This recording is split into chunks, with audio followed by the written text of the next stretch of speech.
മംഗളവാർത്തക്കാലം 2-ാം ഞായർ. ലൂക്ക 1:26 മുതൽ 38 വരെയുള്ള വാക്യങ്ങൾ. ഇന്നത്തെ സുവിശേഷം ധ്യാനിക്കുവാനുള്ളതാണ്. മറിയത്തിൻ്റെ ധ്യാനാനുഭവമാണ് ഇന്നത്തെ സുവിശേഷം.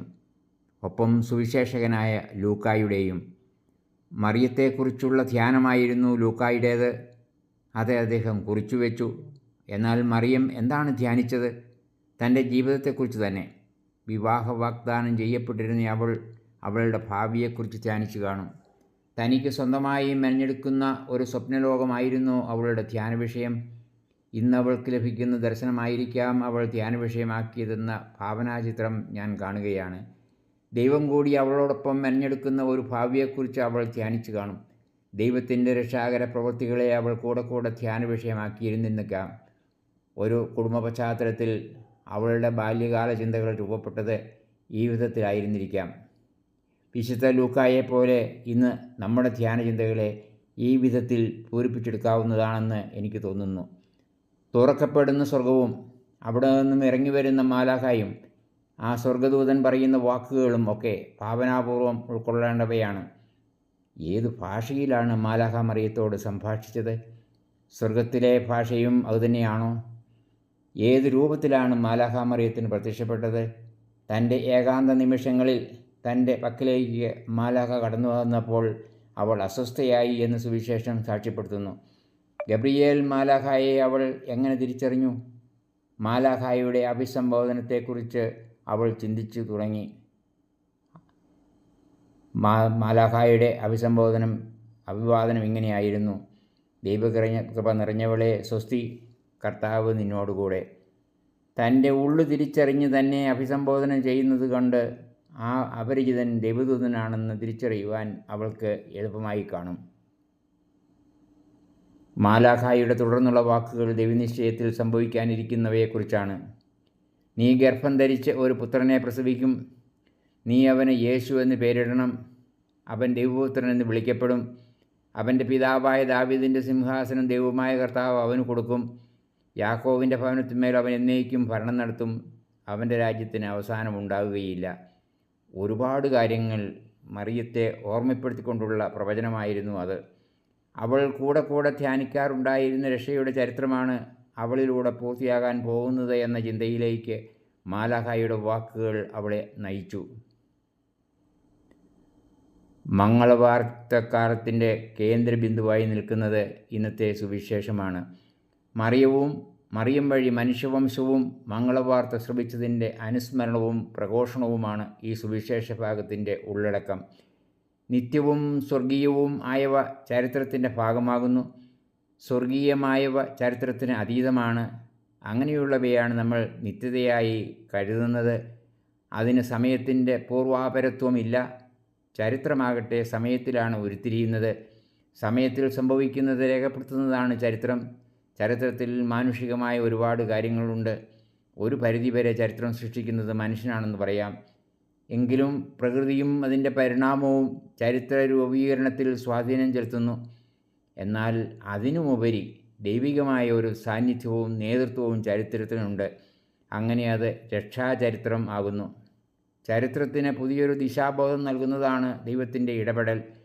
മനുഷ്യൻ തനിച്ച് ചരിത്രത്തിൻ്റെ നിയന്താവായാൽ അതിന് ദിശാബോധം നഷ്ടപ്പെട്ടു പോകും. അതിനാലാണ് ദൈവം മനുഷ്യചരിത്രത്തിൽ ഇടപെടുന്നതായി നമ്മൾ കരുതുന്നത്.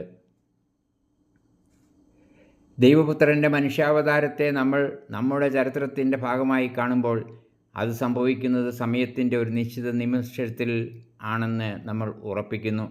അതാണ് ആഗതമായ സമയം. അതിനു മുമ്പുള്ള സമയത്തിന് പ്രതീക്ഷയുടെ അടയാളങ്ങളുണ്ടായിരുന്നു. അതിനുവേണ്ടിയുള്ള കാത്തിരിപ്പുമുണ്ടായിരുന്നു. ചരിത്രത്തിൽ മാത്രമല്ല, ഓരോ മനുഷ്യ ഹൃദയത്തിലും പ്രതീക്ഷയും കാത്തിരിപ്പും ചലനം സൃഷ്ടിച്ചിരുന്നു. കാത്തിരിപ്പിൻ്റെ സമയം പൂർത്തിയായപ്പോഴാണ് ദൈവപുത്രൻ്റെ മനുഷ്യാവതാരം സംഭവിച്ചത്. അവിടെ കാത്തിരിപ്പിൻ്റെ സമയം പൂർത്തിയാകുകയായിരുന്നു. ആ പൂർത്തിയായ നിമിഷത്തെയാണ് ഇന്നത്തെ സുവിശേഷം ഇത്ര മനോഹരമായി ചിത്രീകരിച്ചിരിക്കുന്നത്. അതിങ്ങനെയാണ്: 6-ാം മാസം ഗബ്രിയേൽ ദൂതൻ ഗലീലായിൽ നസറത്ത് എന്ന പട്ടണത്തിൽ ദാവീദിൻ്റെ വംശത്തിൽപ്പെട്ട ജോസഫ് എന്നു പേരായ പുരുഷനുമായി വിവാഹനിശ്ചയം ചെയ്തിരുന്ന കന്യകയുടെ അടുത്തേക്ക് ദൈവത്താൽ അയക്കപ്പെട്ടു. അവളുടെ പേര് മറിയം എന്നായിരുന്നു. സമയവും നിത്യതയും ഒന്നിച്ചു സമ്മേളിക്കുന്ന മഹാത്ഭുതമാണ് ഇവിടെ ചിത്രീകരിക്കപ്പെടുന്നത്. സ്വർഗം താഴ്ന്നിറങ്ങി മനുഷ്യൻ്റെ കർണപുടങ്ങളിൽ ഒരു സദ്വാർത്ത ഉരുവിടുന്നു. ഇവിടെ മറിയം മനുഷ്യകുലത്തിൻ്റെ മുഴുവൻ പ്രതിനിധിയാണ്. അവളിലൂടെയാണ് ദൈവപുത്രൻ്റെ ഈ ലോകത്തിലേക്കുള്ള കടന്നുവരൽ സാധ്യതമാകേണ്ടിയിരുന്നത്. മനുഷ്യകുലത്തിന് മുഴുവൻ വേണ്ടി ദൈവം അരുളിച്ചെയ്യുന്ന സദ്വാർത്ത മറിയത്തെയാണ് ദൈവം അറിയിക്കുന്നത്.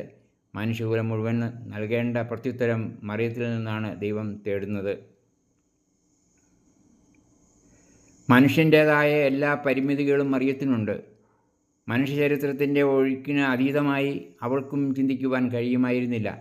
അതിനാൽ അവൾ ദൈവദൂതൻ്റെ മുമ്പിൽ ചോദ്യങ്ങൾ ഉയർത്തുന്നു. ഇതെങ്ങനെ സംഭവിക്കും? ദൈവം നിശ്ചയിച്ചിട്ടുള്ള മാനുഷികമായ പദ്ധതികളെ അവൾ ചൂണ്ടിക്കാണിച്ചുകൊണ്ട് അവൾ പറഞ്ഞു, ഞാൻ പുരുഷനെ അറിയുന്നില്ലല്ലോ. മനുഷ്യചരിത്രത്തിൽ വഴിത്തിരിവുണ്ടാക്കുന്ന ദൈവത്തിൻ്റെ ഇടപെടലിനെ മനസ്സിലാക്കുവാൻ ആദ്യം അവൾക്ക് കഴിഞ്ഞില്ല. അപ്പോഴാണ് സംശയങ്ങളെ ദൂരീകരിച്ചുകൊണ്ട് ദൈവത്തിൻ്റെ മാലാഖ ദൈവത്തിൻ്റെ വഴിയിലേക്ക് വിരൽ ചൂണ്ടിക്കൊണ്ട് പറഞ്ഞത്, പരിശുദ്ധാത്മാവ് നിൻ്റെ മേൽ വരും, അത്യുന്നതൻ്റെ ശക്തി നിൻ്റെ മേൽ ആവസിക്കും. ആകയാൽ ജനിക്കാൻ പോകുന്ന ശിശു ദൈവപുത്രൻ എന്ന് വിളിക്കപ്പെടും. മനുഷ്യന് ചിന്തിക്കുവാൻ പോലും സാധിക്കാത്തത് ദൈവത്തിന് സാധ്യമാണ്. അതാണ് ദൈവത്തിൻ്റെ മനുഷ്യാവതാര രഹസ്യം. പരിശുദ്ധാത്മാവിൻ്റെ സാന്നിധ്യം പലവിധത്തിൽ അനുഭവിച്ചിട്ടുള്ളവളാണ് മറിയം.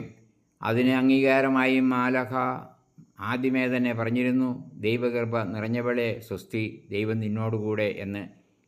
ഇനി അവിടുത്തെ സാന്നിധ്യം പുതിയൊരു സൃഷ്ടികർമ്മത്തിനു വേണ്ടിയാണ്. അവളിൽ നിന്നും ദൈവപുത്രൻ്റെ പിറവി എന്ന രക്ഷാകർമ്മത്തിനു വേണ്ടി. മനുഷ്യനിൽ നിന്നല്ല, ദൈവത്തിൽ നിന്നുള്ള പിറവിക്കായി. ഇത് അന്നും ഇന്നും വലിയൊരു രഹസ്യമാണ്. ആ വലിയ രഹസ്യമാണ് ഇന്ന് വെളിപ്പെടുന്നത്.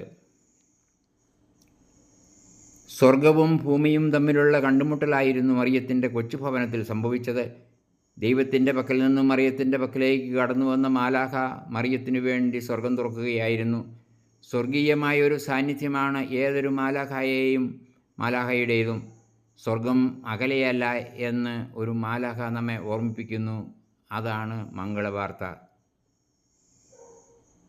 മാലാഖയുടെ വാക്കുകളിൽ വിശ്വസിച്ച് ദൈവത്തിന് സമ്മതം മൂളുന്ന മറിയം നമുക്കെല്ലാം വേണ്ടിയുള്ള പ്രത്യുത്തരമാണ് നൽകിയത്.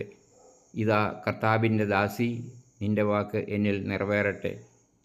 ദൈവപുത്രൻ്റെ മനുഷ്യാവതാരത്തിനുള്ള മനുഷ്യകുലത്തിൻ്റെ പ്രത്യുത്തരമായിരുന്നു അത്. ദൈവപുത്രന് നമ്മുടെ ഇടയിൽ പിറക്കുവാനും വസിക്കുവാനും ഇടം കൊടുക്കുവാൻ നമ്മൾ തയ്യാറാണ് എന്ന പ്രത്യുത്തരമായിരുന്നു അത്. നമ്മുടെ ഇടയിൽ വസിക്കുവാൻ ദൈവത്തിന് നമ്മൾ ഇടം കൊടുക്കണം. അവിടുന്ന് എല്ലാറ്റിൻ്റെയും, അതായത് സർവ്വലോകങ്ങളുടെയും നാഥനാണെങ്കിലും ആത്യന്തികമായി നമ്മൾ ഇടം കൊടുക്കേണ്ടത് നമ്മുടെ ഹൃദയങ്ങളിലാണ്. ഹൃദയത്തിൽ ഉള്ള ഇടം ഈ ലോകത്തേക്കാൾ വിശാലമാണ്. അവിടെയാണ് അവിടുന്ന് വസിക്കുവാൻ ഇഷ്ടപ്പെടുന്നത്. ഈ വലിയ ഉൾക്കാഴ്ചയാണ് മംഗളവാർത്തക്കാലത്തിൻ്റെ 2ാം ഞായറാഴ്ച നമുക്ക് നൽകുന്നത്. ഇന്ന് പരിശുദ്ധ കന്യകാമാതാവിൻ്റെ അമലോത്ഭവ തിരുനാളാണ്. ഈ തിരുനാളിൻ്റെ അനുഗ്രഹങ്ങളും മാതാവിൻ്റെ